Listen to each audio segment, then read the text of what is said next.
الجينا جي لجان ديتش هاتن شكلاندن جبو صلحي دربي لجان ما يصلحا آمن عام او لجانانا نا شرعية توان تنبو يعني امراست بيجن هاتمون شكلاندن بما انه ام وقت صلحا قشتي ام تابعي مجلس عدالتي تابعي مجالسي محلي نجي لاما ناحيكي بخوا او ناحية هاني دل جنيه دين دبر لجنامني صلحا آمني عام دتشيكربون اما او كاري دهات كرين مخالف بوش كاري مره نوك اليا كاري صلحه مني قشتي بل وقت زاني صلحه ما وقت بنظام داخل يكي مني هي كاري كي مني جودا هي كاري كي غوري ام مثلا قوانين جني اي تشتي جواكي ام قشي غوري قورالي خوك صلحه خوني عام ام دربا زكن غوري درفتا قانوني مني اي جبونا خاطري هر وقتك دعوه البامه صافينا او دعوانا امي راكن مجلس ديوانا عدالتي صار صلحه متاني ده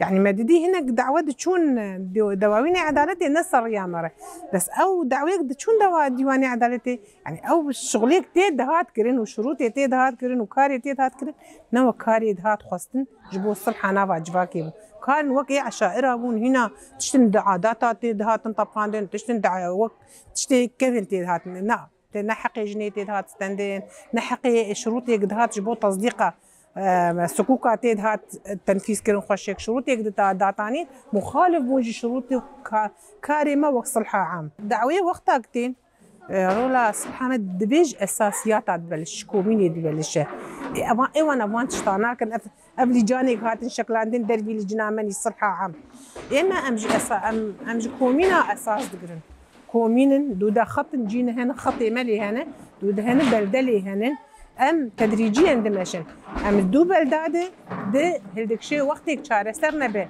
الكوميني والبلده ام هلدكشين ناحيه مجلسان ناحيه ام يصلحها ناحيه لصلحها ناحيه يجي جلسات دوس سي هاجي ام قاربن شارع سر بكن جبوب ام قال لك يسبق بكن سر محاكمه ام هلدكشين ام شارع سر دكن وقتهم شارع سر نبي دهندري مجالسي مني ناحيه دي الصلحي ام جهل ددن محكمه دواويني عدالتي الويدك ام كارم شطر بيجن حيشتي وبيج دي سديده ج دعوي متين شارع سر كرن حيشتي وبيج دي سديده جبو ام سبق بكن لسر محاكمه اجي ولسر ملاجي تش الصلحه دنابا مؤسسات هذا ام بكن يك صلح صلحة نابا مثلا عياني ما صلحي دكن على البيت صلحي دكن مالي جن صلحي دكن بس دبي سرية مرة وام تنسيقك هبي بيش بدايتها ويله بدايتها بزقريكا دبي ام بدور تنسيق يمكن نا ام ببر بداوي بكن ام بين بالي جاني صلحي ام بكائجة ام يراكن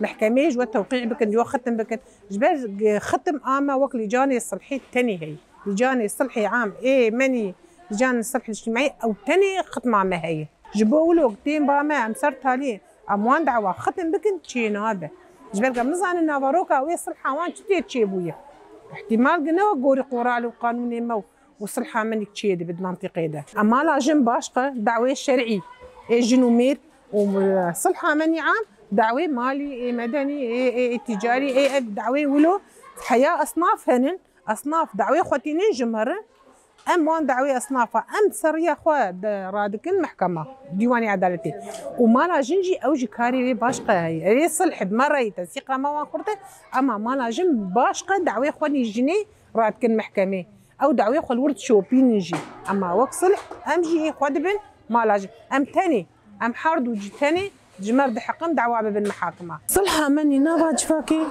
بهدفك ما هي كيج ما وي صلحي تشيكه كيج ما تشيكه هاجي عيان بن هاجي آل البيت بن هاجي مال باتي الشهيدة بن هاجي دي إنساني زانا بن جدر هاجي أموان بهفرج دست بيكي دتيكا في النابا بسجريكد أو بسجريك راس تيجي يخشتر شارع سببه طالما هدفها ما وكسا صلحة نابا صافزيا وصلحة مني قشتي هدفها ما قش أفجواكه شارع سر كرنا مشاكلي فأم بهفدورة بن أبي خورتر به ام بهدور شارع سر بكن ام يقولوا علي كاريا جباك يمكن ام ناهي الدعوه بقين محاكم ضغط سروان هي دريج دكن اشتر بهم حيشتي وبينج دساديجي الجيمس لجاني الصلحيتين شارع سر كرن بالسد وبينج حزار دعوج دست بيكا شورشت حياه انا لجاني الصلحيت الثاني اي جزيره بتشارسات كمشكلة في إيصال المجتمع. يعني وقت بصير مشكلة العشائر بتحلها، أو مثلا الملة بحلها، أو مثلا الأعيان بحلوها. هذا الشيء غلط. يعني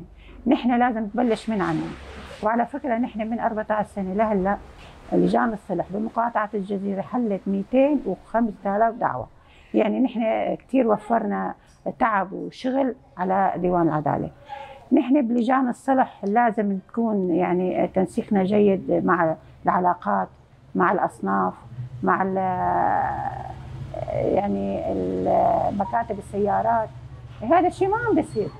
يعني نحن عم نشتغل لحالنا، كل واحد عم يشتغل لحاله. هي العشائر يعني صار بعيدة كل البعد عننا، لأن هي عم تحل المشاكل. هي إسا عم ترجع لأيام زمان، أخذ بالتار مثلا. إذا عائلة تقاتلت مع عائلة يحملوا العصي. من قبل كان في عصي يتقاتلوا مع بعض، هلا في أسلحة عم بيروح ضحايا كثير. العشائر هي اللي عم تسوي خربطة، أو هي اللي عم تنزل من قيمة لجان الصلح. لازم العشائر تقوم أول شيء تيجي لعنا. مثلا صار بين عشيرة وعشيرة مشكلة، ما يصير هي تحلها. ما بقى هلا في اخذ بالتار وهذا بده يقتل هذا. يعني كثير صار جرائم هلا بين العشائر. مثلا مرة تجوزت بدها تطلق او تقاتلت هي وجوزها، العشائر هي اللي بتحلها. ما لها علاقه العشائر. في دار المرأة، في مؤتمر ستار، في لجان الصلح، في ديوان العدالة. يعني هلا نحن من ناشد من هون العشائر ان هذا الشيء ما بقى يتكرر، لاني عم بيكرر، عم بيروح دم وقتلى. هذا الشيء غلط يعني بالنسبة للعشائر. نحن بنتمنى ان من رؤساء العشائر يجوا يجتمعوا معنا، ونحن نروح نجتمع معهم مشان نحل هالقضايا، لان هي قضايا مصيريه. يعني في مرات ناس عم بيموتوا بلا سبب. يعني ناس عم بيروحوا ضحايا بطلق ناري، مثلا بسكينه، بشيء. هذا الشيء غلط. يعني انا بتمنى من رؤساء العشائر، يعني في كثير ناس بيناتهم مندسين بحبوا الفتن بين عشيره وعشيره. الرؤساء العشائر يكونوا على وعي كامل، على ثقافه، على علم ودرايه بالمشكله اللي صارت بالعشيره، ويحلوها مو بالدم، يحلوها بالتفاهم، بالعداله، بالاخلاق. اهم شيء الاخلاق. اذا الاخلاق بالمشكله ما صارت، يعني ما رح تنحل المشكله فعلا. طبعا احنا كدار المرأة نستقبل القضايا اللي تابعة للمرأة، نحل المشاكل اللي بين الطرفين، بين النساء كافة. طبعا احنا كدار المرأة اكثر القضايا اللي تلتجأ علينا بالاخص هي قضايا الطلاق. طبعا قضايا الطلاق بيكون سبب الطلاق والاسباب الاكثر هي تكون من الزواج القاصر، انه هالشيء يقع على عاتق الاهل ما عم يقدروا يوعون اولادهم من وجهة هالنظر هاي، لأنه الأهل هم اللي مسؤولين عن أولادهم بهالعمر هذا، اللي يقدروا يتصرفون يتحكمون بآراء الأولاد. عندنا زواج القاصر يصير ضغط على البنت إنه هي تكون مجبورة، أهلها يجبرونها على الزواج، فلما الأهل ما يستقبلونها ما تقدر تتحمل الزلمة، فهالشيء هذا يؤدي للانتحار، يؤدي لضغط نفسي عند البنت، يعني يخليها تعمل أي شيء من دون أي وعي. الزلم اللي عم تتزوج على نسوانها من إيش؟ إنه هم ماخذين النسوان بعمر قاصر، فالبنت اللي ما عم تتقبلهم يروحون يجيبون مرة أكبر منها لحتى تتقبلهم، تكون عندها وعي أكثر، يكون عندها تفهم أكثر، يعني لحتى يكسرون المرأة فيعملون هالأشياء هاي لحتى إيش؟ إنه مثلا يقول المرأة ما تكسر، المرأة هي اللي تكسر المرأة. هو لازم يكون في توعية، يكون في عندهم ثقافة لحتى يقدرون يبنون أساس ناجح. هلا نحن بالنسبة لدار المرأة بنطلع نعطي توعية للأهل مشان قانون الأسرة. هالقانون هذا إيش يضمن؟ أول شيء لازم يكون بالغين، ثاني شيء لازم يكونون الاثنين عرفانين انه لما بدهم يتزوجون اثنيناتهم الشاب او البنت عرفانين ايش هي الحياه الزوجيه، انه هم ما راح يكونون اذا يسكنون بيت لوحدهم او ولا تكون البنت راح تسكن مع اهلها وراح تتحمل هالبنت هاي الزوج والعائله مع بعض. هالشيء هذا لازم يكون في وعي عند العائله، ولحتى يكون في ثقافه عند العائله لحتى يقدر شلون يبنون حياه البنت ولا الشاب.